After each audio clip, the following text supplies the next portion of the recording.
Hello moms, welcome to R channel. Happy parenting, happy life. எல்லோரும் எப்படி இருக்கீங்க? நல்லா இருக்கீங்கன்னு நம்புகிறேன்.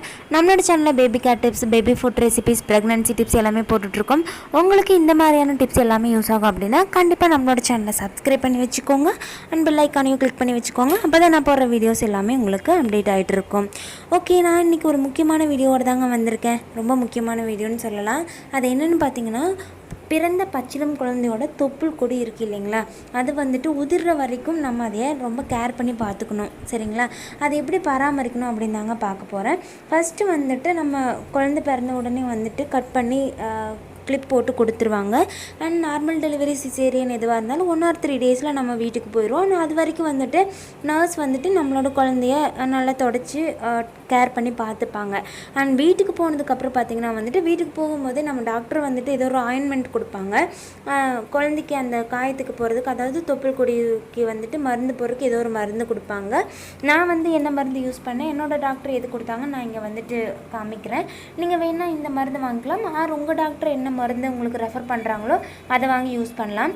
என்னோடய டாக்டர் வந்துட்டு ஒரு நாளைக்கு 3 தடவை வந்துட்டு அதை போட சொன்னாங்க.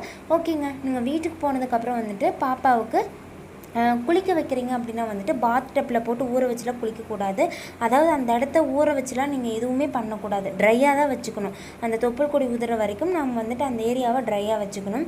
அதே மாதிரி நீங்கள் குழந்தைக்கு போகிற ட்ரெஸ் வந்துட்டு காட்டன் ட்ரெஸ்ஸு, நூல் ட்ரெஸ்ஸு இது மாதிரி தாங்க இருக்கணும். அது வந்துட்டு அது லூஸாக இருக்கணும், ரொம்ப டைட்டாக போடக்கூடாது. அதே மாதிரி வந்துட்டு நீங்கள் பேபிக்கு டயப்பர் போடுறீங்க, டயப்பர் யூஸ் பண்ணாமல் துணி கிளாத் யூஸ் பண்ணுறீங்க அப்படின்னாலும் அது வந்துட்டு தொப்புள் கொடி போட்டு அமுக்கிற மாதிரி அமுத்தி கட்டுறதோ, டயப்பர் வந்துட்டு தொப்புள் கொடி கவர் பண்ணி போகிறதோ அது மாதிரி பண்ணக்கூடாது.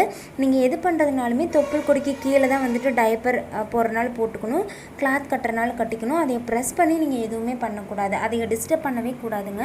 அதே மாதிரி வந்துட்டு நீங்கள் பவுடர் போடுறது, ஃபேஸ்க்கு போடுற பவுடர் ஆர் எனிதிங் நம்ம வீட்டில் வந்துட்டு காயத்துக்கு போடுற பவுடர் போடுறது, அது மாதிரி எந்த ஒரு பவுடருமே வந்துட்டு அங்கே யூஸ் பண்ணாதீங்க. டாக்டர் என்ன ஆயின்மெண்ட் உங்களுக்கு கொடுக்குறாங்களோ அதை மட்டும்தான் நீங்கள் யூஸ் பண்ணணும். அதே மாதிரி பார்த்திங்கன்னா வந்துட்டு இது வந்துட்டு 10 to 14 டேஸில் வந்துட்டு இந்த தொப்புள் கொடி வந்து உதிர்ந்துடும். சப்போஸ் அது உதிராமல் இருக்குது, கொஞ்சம் கூட காயாமல் இருக்குது, முதல்ல வந்து ஒரு மாதிரி ப்ரௌன் கலரில் மாறி அப்புறம் சுருங்கி அப்புறம் உதிரும். சரிங்களா? இல்லை அது எதுவுமே ஆகலை அப்படியே இருக்குது, இல்லை வந்துட்டு கொஞ்சம் கூட காயாமல் சுருண்டு போகாமல் இருக்குது அப்படின்னா நீங்கள் போய் டாக்டர்கிட்ட பார்த்துட்டு என்னென்னு கேட்டுக்கலாம். அதாவது 10 to 14 டேஸ்க்கு அப்புறமும் அப்படி இருக்குது அப்படின்னா நீங்கள் போய் டாக்டரை மீட் பண்ணலாம். அது வரைக்கும் வந்துட்டு நீங்கள் வெயிட் பண்ணலாம். தொப்புள் கொடி வந்துட்டு தானாகவே சுருங்கி உதிர்ந்துடும். நம்ம அந்த இடத்துல வந்துட்டு எந்த ஒரு ஈரப்பதமுமே இல்லாமல் பார்த்துக்கணுங்க. அதுதான் ரொம்ப முக்கியமான விஷயம். அதே மாதிரி நம்மளே வந்துட்டு எந்த ஒரு இதுவும் பண்ணக்கூடாது. சரிங்களா? அதே மாதிரி குளிக்க வைக்கிறது வந்துட்டு நம்ம காலில் வச்சு குளிக்க வைப்பாங்கள்ல நம்மளோட பெரியவங்கள்லாம், அது மாதிரி சீக்கிரமாக குளித்து எடுத்துகிட்டு வந்துடணும். குளித்து எடுத்துகிட்டு வந்த உடனே ஒரு காட்டன் வச்சு அந்த இடத்துல வந்துட்டு நல்லா ஈரப்பதம் இல்லாத மாதிரி தொடச்சி எடுத்துகிட்டு அதுக்கப்புறம் டாக்டர் கொடுத்த மருந்து வந்துட்டு நீங்கள் அப்ளை பண்ணிக்கணுங்க. அவ்வளோதாங்க. அதே மாதிரி பார்த்தீங்கன்னா வந்துட்டு தொப்புள் கொடி உதிர்ந்துருச்சு, தானாக சுருங்கி வந்து உதிர்ந்துருச்சு அப்படின்னா உதிர்ந்துருச்சுன்னு சொல்லிட்டு நீங்கள் எப்பவும் போல் குழந்தைய நல்லா ஊற வச்சு குளிக்கலாம் அப்படின்லாம் பண்ணிடாதீங்க.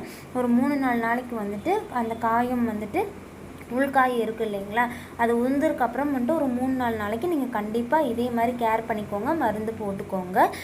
ஏன்னா வந்துட்டு எனக்கு தெரிஞ்சவங்க ஒருத்தவங்களுக்கு வந்துட்டு பிறந்த குழந்தைய வந்துட்டு இப்படி தான் கொஞ்ச நேரம் எப்படி ரொம்ப நேரம் குளிப்பாட்டிட்டாங்க போல் இருக்குது. அதே மாதிரி அந்த இடத்த ஈரப்பதமாக விட்டுட்டாங்க போல் இருக்குது. சீல் பிடிச்சி ரொம்ப அந்த குழந்தையும் கஷ்டப்பட்டுச்சு, அவங்களும் கஷ்டப்பட்டாங்க. ஸோ நீங்கள் அந்த தவறு பண்ணிடாதீங்க. அதே மாதிரி தொப்புள் கொடி விழுந்ததுக்கு அப்புறம் பார்த்தீங்கன்னா வந்துட்டு ஒரு மாதிரி ஒயிட் கலரில் தண்ணி மாதிரி ஒரு திரவம் வருங்க. அதை பார்த்து நீங்கள் பயப்பட வேண்டாம், அது வந்து நார்மல் தான். உங்களுக்கு சீல் மாதிரி திரவம் வந்துச்சு அப்படின்னா நீங்கள் கண்டிப்பாக டாக்டர் மீட் பண்ணணும். அதே மாதிரி அந்த தொப்புள் கொடி சுற்றி வீக்கம் இருந்துச்சுனாலோ ரெட்டிஷாக இருக்குது அப்படின்னாலோ நீங்கள் கண்டிப்பாக டாக்டரை போய் மீட் பண்ணணுங்க. ஓகே, அவ்வளோதான் இந்த தொப்புள் கொடியை பற்றி பராமரிக்கிறது. நம்ம வந்துட்டு ரொம்ப கேர் பண்ணி பார்த்துக்கிட்டோம்னா ரொம்பவே ஈஸிங்க. நம்ம அசால்ட்டாக கொஞ்சம் தண்ணியெல்லாம் கோர்க்கிற கொடுத்துட்டோம்னா ரொம்ப கஷ்டம். அதனால தான் சொல்கிறேன், அந்த இடத்த நல்லா ட்ரையாக வச்சுக்க பாருங்கள். ஓகே, இந்த டிப்ஸும் வந்து உங்களுக்கு யூஸ்ஃபுல்லாக இருக்குன்னு நம்புகிறேன்.